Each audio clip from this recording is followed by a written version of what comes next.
requested by one of my subscribers. Follows me on YouTube and on Instagram, which is really cool. And the best part about it is that I actually ran into him at one of the ponds I was fishing at one night. It was really cool. It's one of the first, actually the first subscriber or follower I've met in real life that I didn't know, before I started the YouTube channel, or someone I knew before.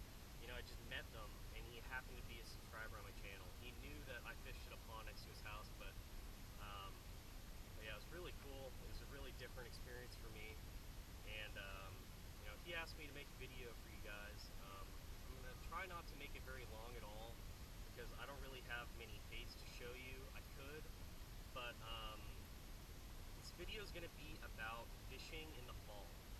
And right now is that kind of in-between period where it's still summer, but it's just hanging on. So it's starting to cool off. We're getting a little more rain. Leaves aren't turning different colors yet or anything, but the fish are noticing that it's not really quite summer anymore. And that's causing some changes, especially for fishing. First, I'll kind of try to talk about just ponds and then lakes. I don't have quite as much experience with lakes, but you're going to have similar concepts and ideas. So in a pond, in the summer, you're looking for areas with shade. You're looking for areas that are deeper with structure that provide shade for the bass. Because in the middle of summer, especially in Texas where I am, I live in the Dallas-Fort Worth area, the sun is blistering, like, it's so intense, and, even in the water, when you're swimming out in the pool, you can be under the water all day, and you'll get a burn, on your chest or something, even though you've been in the water all day. Like, that's telling you something. The sun is beating on those fish, and they don't like it. Like, you don't like it either. So they're looking for areas with cover. So if you're fishing a pond that has very sparse cover, like maybe there's one log in the water, maybe there's a few trees that shade part of that pond for part of the day. Any little clue to where it's going to provide shade in the water, that's where you want to fish. And if I have to give like any kind of pointers towards this, make sure you stand far away. I can't tell you how many times I've walked up on a bank where I thought there'd be fish. There's duckweed, there was lilies, there was branches, there's anything. And as soon as I walk up, even, as far back as, back here, the bank's like 2 feet behind the camera right now, sorry. But, just 10 yards back, if I'm walking normally, I scare fish. I spook them. You can see them take off underwater. Like, you do not want to do that. If anything, stand farther down the bank, stand off the bank, and fish in there with something subtle, such as a fluke. If you're gonna use a jig, make sure you don't get hung up and end up having to pull that cover real hard and, disturb all the water around there. You want to use things that are weedless, such as, weightless Senko, Texas rig, or wacky rig. If you're gonna do wacky rig though, I would strongly recommend using a hook that's got some kind of metal piece that makes it harder for it to get snagged. I'll see if I can remember to show one of those later. I don't have one with me right now, as I don't actually have my box. So I'm just gonna walk around this pond and see what's here. But get back on track. So yeah, in the summer you really want to find cover. You want to find areas of water where it goes from deep to shallow quickly. You always want those things. But in the summer, it's way more crucial. If there's an area where it's shallower and there's never any shade there, only at night, as soon as the sun comes up, steaming hot right there, no cover, no quick access to deep water, I would not fish there. Now, you could catch fish there. If a bass, ends up chasing a school of fish or something in there, you might catch a fish. You might catch a random smaller bass swimming around through the pond. But that's not a high percentage area. And that's what I always try to express to people is fish those high percentage areas. Like, we're so busy these days and everything. You cannot waste time with fishing areas that aren't going to be very successful. In don't have a high chance of having bass. So fish those areas that have steep drop-offs, where they have cover, where they're shaded, and you know, if there's a tree that provides shade for half the day there, fish that area during that half of the day. You know, you can come back to it sporadically because that water will stay slightly cooler, you know, once the sun starts getting to it. But, you know, fish it when it's cool because they're gonna be there. They're gonna go somewhere else once it starts warming up. And something else I found during the summer is, I've never heard someone say this, but fish, for me at least in the pond, seem to be kind of nomadic. They don't seem to be too true to one area. They're not like, oh, I like this one spot in a pond. As far as smaller bass go, and bass as a whole, a lot of the larger bass, you know, I believe, stake out that prime time area, that prime spot that's, you know, got a real steep drop off, there's a rock there, you can just sit there and ambush. He's gonna be there, and like, there'll be a bigger bass there all the time, probably. But the smaller bass where, you know, they don't have as good of areas, I think that they kind of just school around, because I find that I catch them in the most random areas that I wouldn't think that there'd be fish, and it just seems to be no trend. Like in the spring or in the fall, winter, I find that the bass kind of group up in certain areas. You know, there'll be one certain piece of cover, and there'll be 5 fish there. In the summer, I don't feel like that's the case. They kind of seem to be much more spread out. So I try to throw faster moving baits. But in the fall, here's the thing: the water's cooling down, and the fish are trying to prepare for the winter. So they're going to stock up on food. They're going to start eating and eating and eating and eating. Now that doesn't mean that every day is going to be super productive, such as, you know, like a pre-spawn or, you know, during the spawn or something like that. But there will be those days that are hit or miss. You know, one day you might not catch anything. The next day you may just be slammed with fish. Like, you just can't keep them off the hook. And that's because they're trying to bulk up for the winter. So, in the fall, you'll notice that the bass are going to be up on the banks in the morning. The water got nice and cool at night, so they're going to be up in the shallows feeding, and then in the middle of the day, the percentage of time that they spend in the shallower water will be higher. They're still going to go out into the deeper water during the early fall because, you know, it does warm up, the sun is still intense. But once you get into late fall, that's when you're going to start having those fish come way up into the shallows. They're going to start looking for rocks in the water. You know, rocks really heat up. I mean, you know, when you walk on cement in the summer, it's hot as crap. It's way hotter than 100 degrees. So those rocks and cement and pipes, drains, whatever in the water are going to warm up that water around it. And that's going to be areas for growth. There's going to be a little bit of algae growth. Then there's going to be the shad and the bluegill feeding in that area. There's going to be minnows and shiners. They're all going to congregate to that area. And bass are definitely going to be there, you know, to eat those bait fish that are going to be there because of all that, you know, plankton growth and all these things. So, yeah, the later you get into the fall, I find that the shallower you want to fish, and the tighter to cover you want to fish. Typically in the ponds that I've seen here, there's little to no cover in the middle of the pond at all. It's just bare bottom, maybe a few little rocks, no boulders, no brush piles, no anything really. So the only areas are on the sides that have cover, and that's the duckweed, the branches, all those things. And that's where I'd fish. Like, even though it's early fall, I've been catching fish in 6 inches of water. I've been catching fish like right there. Like, I'll be like, holy crap, there's no way there's a fish in there. I'll just pop it in there and boom, fish. Like, fish those shallow areas that have quick access to deep water, where there's cover.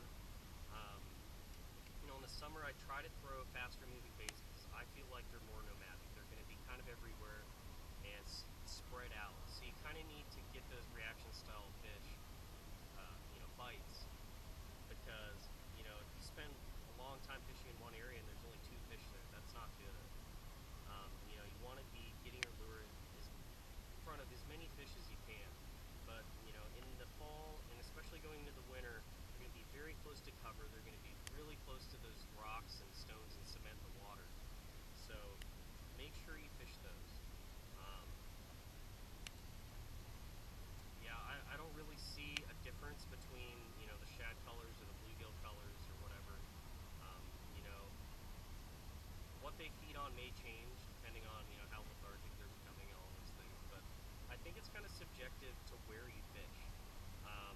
that pond has a lot of shad, then it's probably going to be a good idea to throw shad-looking baits all year. I mean, if it's completely empty of shad, it's full of bluegill and perch and all these things, then throw those, looking baits. Throw those blues, those purples, those darker colors.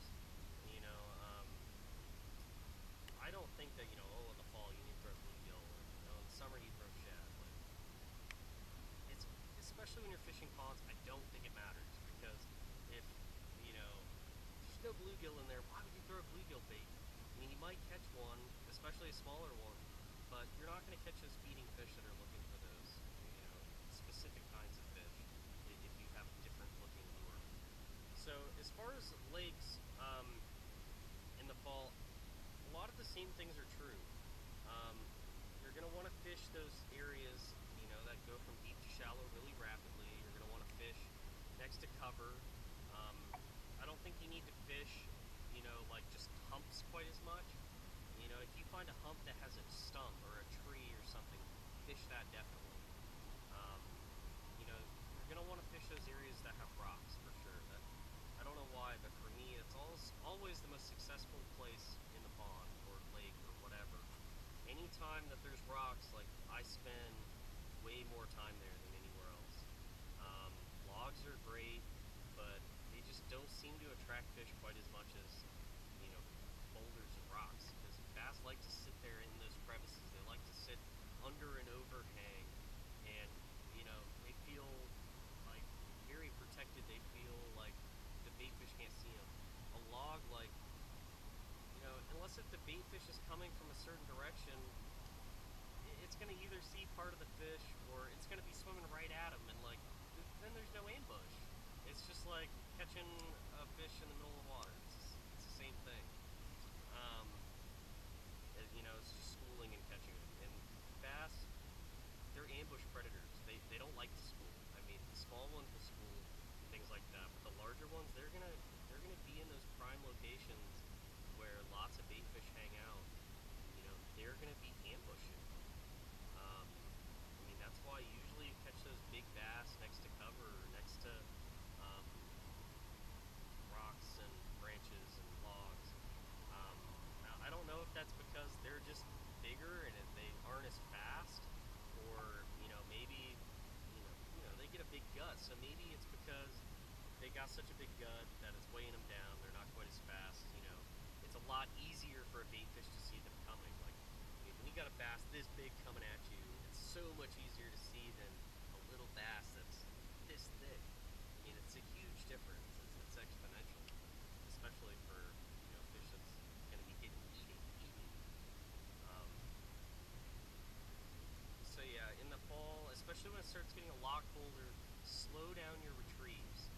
And one thing I noticed is use things that are a little more realistic. Like, if you're using a swim bait, I find that using one that's ribbed, it's got the joints, use those because they look a little more realistic than like a paddle tail.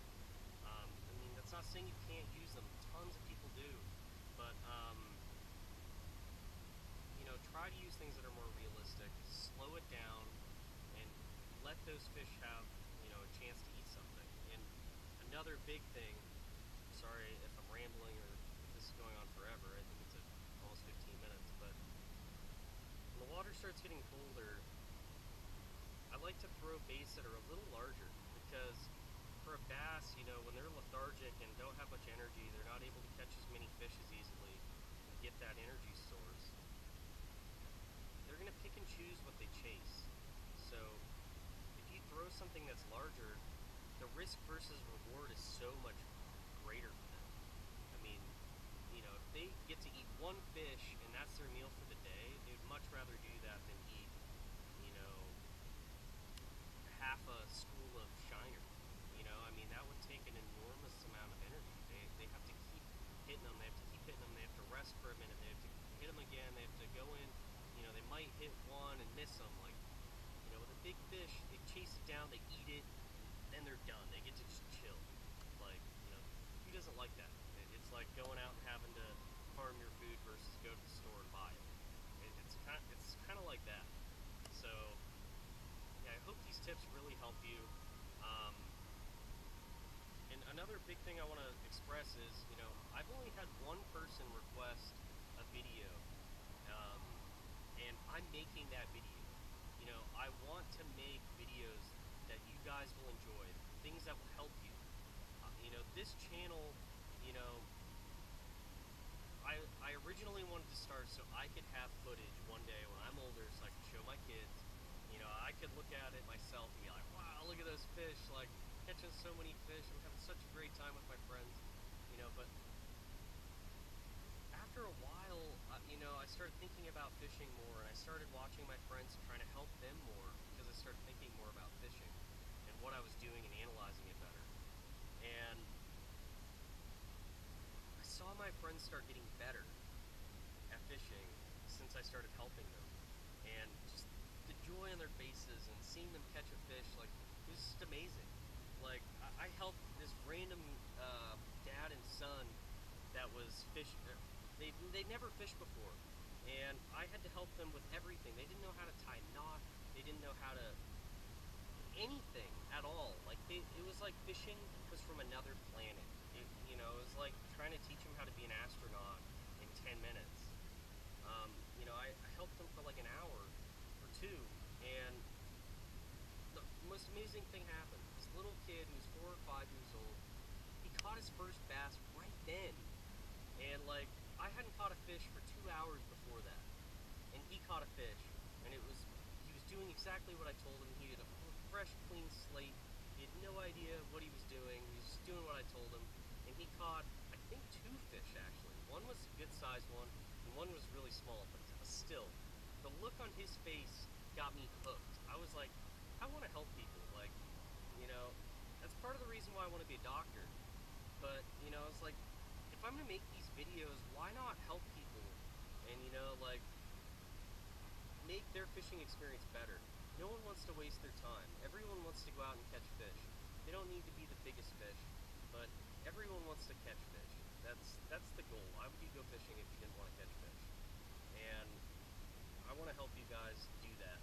So if there's anything you want to see, I mean, even if you have doubts or see my videos and think they're crappy, whatever, like, just throw up what you want to see. Even if there's 50 other videos online, maybe there's one thing that I'll say that'll help you in at your pond or your lake. It increases your chances. Like, you watching my video for 10 minutes or 5 minutes, that's not a big deal. That's a very small portion of your life. And what if that helps you in the years to come? Like, please don't hesitate to ask me any questions or what you want to see. I mean, if it's a short response, I can just comment. If, I need to make a video, I'll make a video. I have no problem with that, especially videos like this. Very easy to do. I can make it at home, even when I'm busy that day. Just let me know what you want to see. If these videos are helpful, I'll keep doing them. Just let me know. But, if you want to see what baits to use, maybe draw on a whiteboard and show you, like, very specific things, or, just general things, let me know. Anything you want, please let me know. I want to help you guys. I want to make y'all's fishing experience better. Alright guys, I'm going to get back to fishing. Actually, I haven't started fishing at this pond yet. I caught nothing at the other pond, so I'm definitely getting fishing.